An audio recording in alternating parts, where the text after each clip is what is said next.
Hello friends, civil गुरु में आज के वीडियो में हम ड्राफ्ट्समैन सिविल में थर्ड सेम में आने वाले क्वेश्चन और इसके आंसर देखेंगे। वो सभी जो भी ड्राफ्ट्समैन सिविल में स्टूडेंट हैं उनको भी काम में आएंगे। अगर आप ड्राफ्ट्समैन सिविल में नहीं भी हो तो भी ये क्वेश्चन टेक्निकल सिविल में कोई भी एग्ज़ाम में काम में आने वाले क्वेश्चंस है। तो चलिए देखते हैं कि क्वेश्चन क्या क्या है और उसके आंसर क्या क्या आएंगे।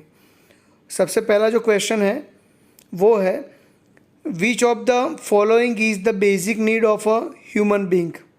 इनमें से कौन सी बेसिक नीड है जो ह्यूमन बींग को चाहिए।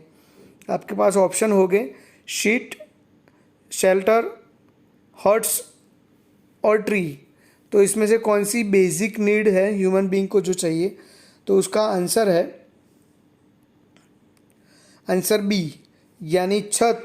जो अपना छत होता है वो किसी भी ह्यूमन बीइंग के लिए वो पहली बेसिक नीड है। क्वेश्चन 2 की ओर जाते हैं। Which of the following gives major importance to outside view. इसमें से कौन सा ऑप्शन है जो आउटसाइड व्यू को दिखाने के लिए बहुत महत्व की भूमिका अदा करता है। आपके पास ऑप्शन है एस्पेक्ट, प्रोस्पेक्ट, ग्रुपिंग या लाइटिंग। तो सही आंसर अपना होगा ये आंसर बी, यानी प्रोस्पेक्ट।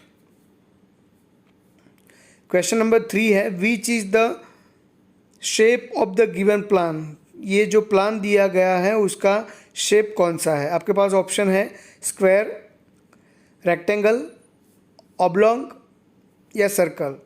तो सभी को ये क्वेश्चन आता ही होगा कि ये स्क्वायर है, तो ऑप्शन आंसर ए है वो उसका सही जवाब है। क्वेश्चन नंबर 4 देख लेते हैं, what is the other name of circulation in the same floor. Same floor में सर्कुलेशन का दूसरा मतलब क्या होता है। आपके पास ऑप्शन है horizontal circulation, vertical circulation, zigzag circulation या वाइंडिंग सर्कुलेशन। तो सही आंसर है उसका ए, हॉरिजॉन्टल सर्कुलेशन। अगर एक ही फ्लोर पे आपको सर्कुलेशन चाहिए तो उसको क्या बोलते हैं, तो उसको हॉरिजॉन्टल सर्कुलेशन से हम जानते हैं। Question number 5, who is having legal interest in land और बिल्डिंग। तो कौन ऐसा व्यक्ति है जो लीगल जो है ज़मीन या बिल्डिंग में उसकी महत्वता दर्शाता है, क्या उसको पता होता है। आपके पास ऑप्शन है लीजर, मॉर्गेजी, मॉर्गेजर या ऑनर। तो सही जवाब उसका आएगा ऑनर। जो ऑनर है उसको लीगल इंटरेस्ट या लीगल उसको जानकारी होनी चाहिए लैंड और बिल्डिंग की, क्योंकि आपके पास अगर लैंड है या बिल्डिंग है तो उसका लीगल जो भी इंफॉर्मेशन है, जो भी माहिती है, जो भी बायलॉज है वो आपको पता होना चाहिए। क्वेश्चन नंबर 6 है, विच of the following shape of plan make home compact. इनमें से कौन सा ऐसा प्लान है जो अपने घर को कॉम्पैक्ट बनाता है। आपके पास ऑप्शन है स्क्वायर, रेक्टेंगल, ऑब्लॉन्ग या सर्कल। तो सही आंसर है उसका स्क्वायर। अगर स्क्वायर प्लानिंग होगा तो आपके प्लान को वो कॉम्पैक्ट बनाएगा, यानी पूरे प्लान को एक शेप में, एक अच्छे से कॉम्पैक्ट शेप में आपको देगा। क्वेश्चन नंबर 7 देख लेते हैं, which of the following standard should considered in planning. इनमें से कौन से स्टैंडर्ड प्लानिंग में होने चाहिए। आपके पास ऑप्शन है IS codes for planning, ISI India standard, NBC 2005।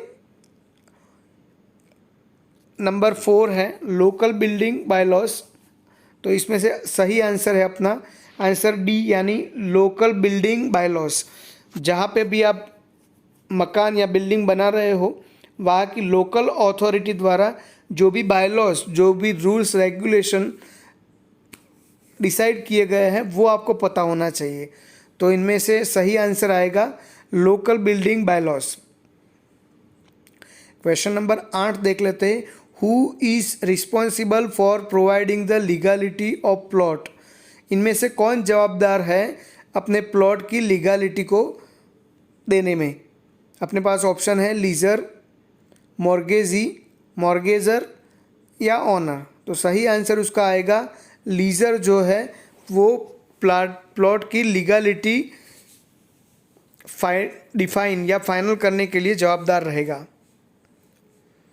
Question number 9 है, which room should be situated near kitchen and drawing. ये प्लानिंग के रिलेटेड आपके पास क्वेश्चन है।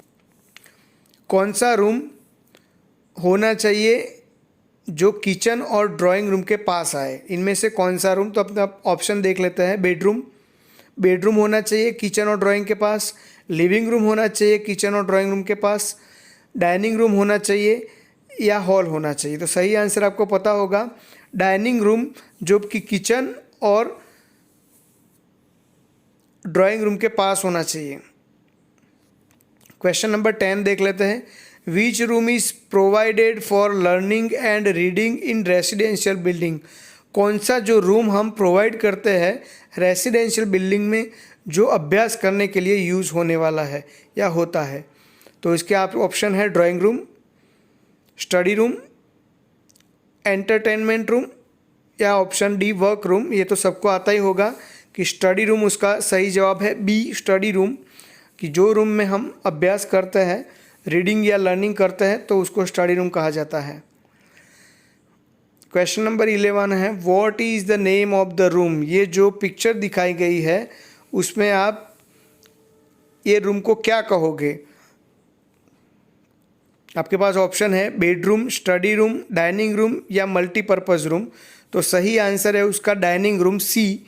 या आप देख सकते हो डाइनिंग टेबल यहाँ पे रखा हुआ है, एक सर्विस टेबल है, आसपास में चेयर्स रखी हुई है, तो हमको पता चल जाता है कि ये डाइनिंग रूम है।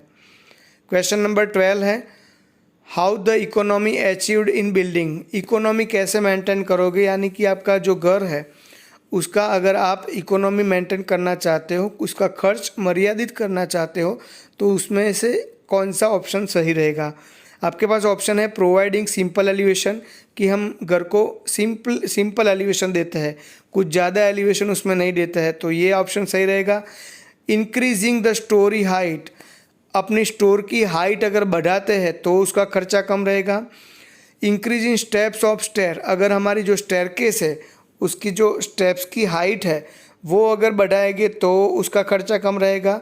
या यूटिलाइजिंग लार्ज साइज कंपोनेंट, या हम बड़े बड़े कंपोनेंट बिल्डिंग में यूज़ करेंगे तो सही आंसर होगा सिंपल एलिवेशन। हम अगर प्रोवाइड करेंगे, option A providing simple elevation, तो हम बिल्डिंग का खर्चा कम कर सकते हो या उसकी इकोनॉमी मेंटेन कर सकते हैं।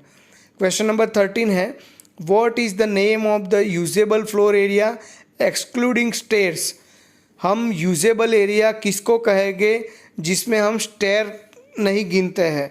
तो इसमें आपके पास ऑप्शन है circulation area, carpet area, covered area या प्लिंथ एरिया। तो ये चार में से कौन सा सही जवाब है? सही जवाब बी है, कारपेट एरिया। तो जो कारपेट एरिया है वो अपना फ्लोर एरिया का यूजेबल एरिया है जिसमें हम स्टेयर को नहीं गिनते हैं, उसमें से एक्सक्लूड किया गया है। तो फ्रेंड्स, ये क्वेश्चन मैं आशा करता हूँ आपने पढ़ लिए होंगे, समझ लिए होंगे। आगे नए वीडियो में आगे के क्वेश्चन देखेंगे। अब तक के लिए thank you for watching my videos. और अभी तक आपने सब्सक्राइब नहीं किया चैनल को तो सिविल गुरु को प्लीज़ सब्सक्राइब करें, बेल आइकन जरूर प्रेस करें और ऑल नोटिफिकेशन को ऑन करें ताकि मेरे हर वीडियो की नोटिफिकेशन आपको, जब भी मैं वीडियो अपनी चैनल पर रखूँ तो सबसे पहले आपको उसके नोटिफिकेशन आपको मिलती रहे। लाइक करें, शेयर करें, सब्सक्राइब करें चैनल को। Thank you so much, take care, bye bye.